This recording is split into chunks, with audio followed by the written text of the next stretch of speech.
Progressive Field. Let's talk some Lakers. They courted Kawhi Leonard hard this offseason. By the time he made his decision, though, the free agent pot was near empty. Courting him. They wanted him. They flirted with him. They dangled a few things in front of him to try to get him. They don't know what courting is. Oh, well, that they did. Swipe right instead of swiping left. They did scoop up a few names out there, and one big name thinks they did a very good job. Yesterday, Magic Johnson tweeted, quote, "Laker Nation, I'm dreaming about the fourth quarter Laker team with LeBron, AD, Danny Green, Avery Bradley, and Kyle Kuzma. That's almost unbeatable." Nick, are the Lakers now the best team in the NBA? They might be the best team in the NBA, but Magic needs to pump his brakes, okay? The same Magic that's now no longer with the team? Yes, the almost unbeatable. There's no team in the league right now that's even close to unbeatable. That's what makes this upcoming season so exciting. That's first of all. Second of all, that is their best five-man lineup. That now that they're going to LeBron at point, that's the lineup I would start. Avery Bradley would be an undersized small forward in name, but he would be guarding the opposing team's point guard. That's your best five. But the reality for the Lakers is this.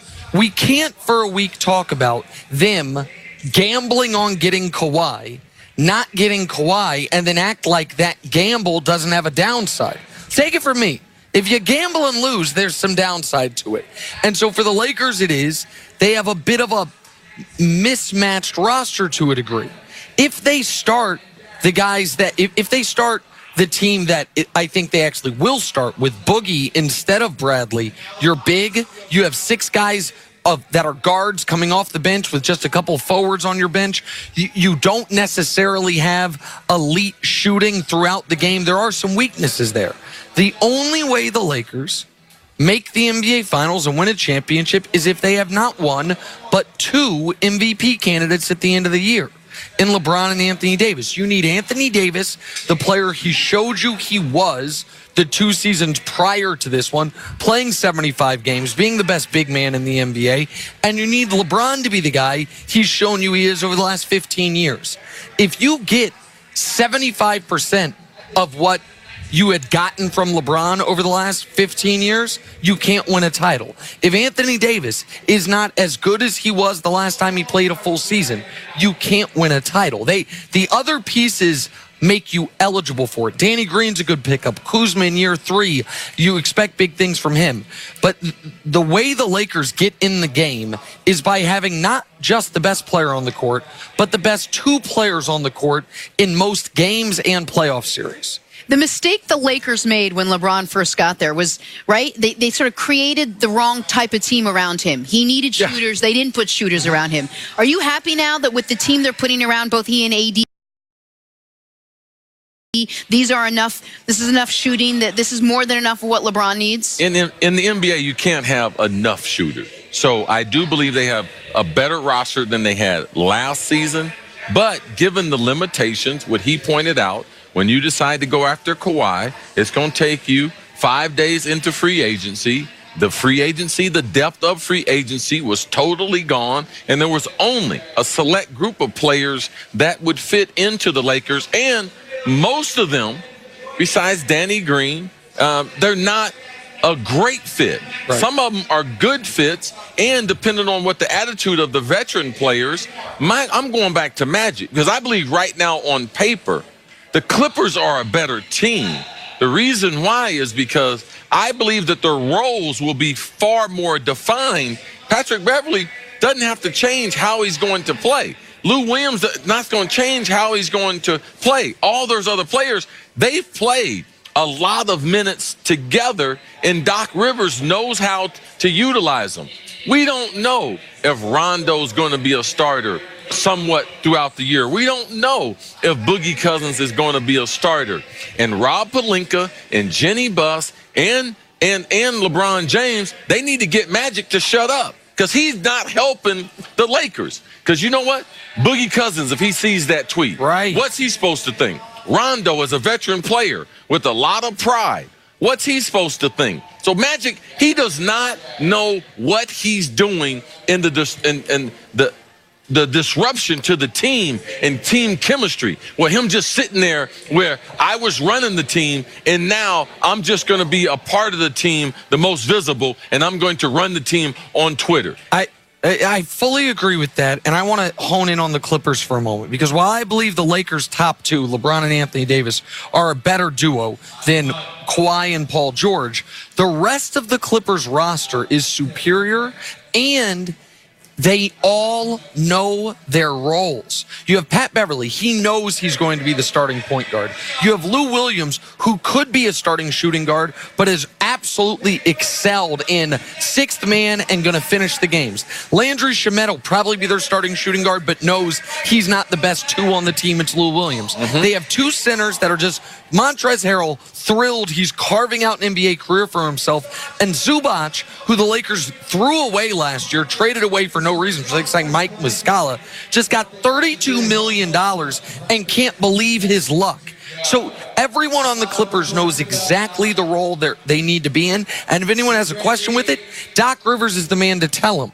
Compare that to the Lakers, who you know Rondo believes he's still a starting caliber point guard in this league. You have, and that's okay. Right. We want you to have that mentality, but realize my leadership and some of the other things I do are far more important. You might have to end up starting 20 games, but we need an understanding before the season starts with that, Nick. You have two centers in Boogie and JaVale, who both feel like Boogie over the course of his career, JaVale coming off the best year of his career, I'm a starting center, and their best lineup has neither one of them playing because Anthony Davis be starting at center. You have Quinn Cook, who played all of a sudden, first time in his career, important minutes in the playoff run last year due to the injuries. He comes over to the Lakers. Does he look at the lineup and say, wait, if LeBron's the point guard starting and Rondo's here, am I all of a sudden D&P coach's decision? Kentavious Caldwell-Pope is still looking for that long-term big money deal. Does he think he should be the first guy off the bench? There's all these questions. It's one of the reasons why I liked the under-the-radar Jared Dudley edition, because while, yes, he can play decent defense as far as positionally, knock down shots, he knows his role. He's not going to be asking to be a starter, asking for big minutes. But when you have that much unknowns, and then a coaching staff of Vogel, Kid may be saying something different. Don't know what Lionel Hollins is going to be saying. That's where... on top of an organization that's not like what you have with the Clippers, that leaks, that talks, that they don't have the infrastructure in the last year that the Clippers have. That is a recipe. And so that is where the Lakers, where there will be potholes, and that's where there could be pitfalls. And that is why the rising tide that will have to raise the Lakers' boat is a vintage LeBron season. You mentioned he could average a triple-double. I don't know if he'll get there in rebounds, but I totally agree with you on assists. And Anthony Davis being a unanimous first-team All-NBA big man, that's the type of year they need from those two guys. And that continuing conversation of how much information that the Lakers and what they do is either leaked to the public, told to someone in the media. That's the reason why Kawhi Leonard delayed his meeting with the Lakers in free agency and decided to meet with Paul George on the side. Decided not to go to the Lakers facility, to have it at a hotel. The reason why? Because things like this. Who's running the Lakers? Kawhi and his team, they had a question of that going into free agency that wasn't answered. And don't forget, there are big personalities on this team. Boogie Cousins, we may not have heard that much about anything that happened last year. You didn't hear that much noise from Rajon Rondo. But someone, if they are not going to start, will have to sit them down and say, hey, you're not starting. I would imagine that's not the conversation you want to have either. Boogie's been a starter at every place he's ever gone his entire career. We talked about how difficult it was going to be in the playoffs when he came back from the NBA, when he came back from the injury, if he was even able to get on the court, him not being a starter. Steve Kerr knew that, which is why his first game back in the finals, he did give him that courtesy start, and then he played well in that game, but then didn't play well thereafter. I think he had one more halfway decent game. That's a concern, but that is the job of coaching. That is the job of this veteran coaching staff, to convince Boogie and Rondo, be stars in your roles. Carry our second man unit. Boogie, we can get you spacing. We can run a second man unit out there of Rondo, Kentavious Caldwell-Pope, Jared Dudley, and either Cook or Daniels. And you can have real spacing out there where Boogie can dominate the low post. Rondo can orchestrate things with three shooters and play real minutes. Boogie could be 6th man of the year in that role. Absolutely. absolutely right. And then you can, but will he be okay with it? Right. He's got to be willing to accept that role and then go out and be good at it. All right, we got to take a break. Coming up, Hall of Famer and Fox MLB analyst John Smoltz will join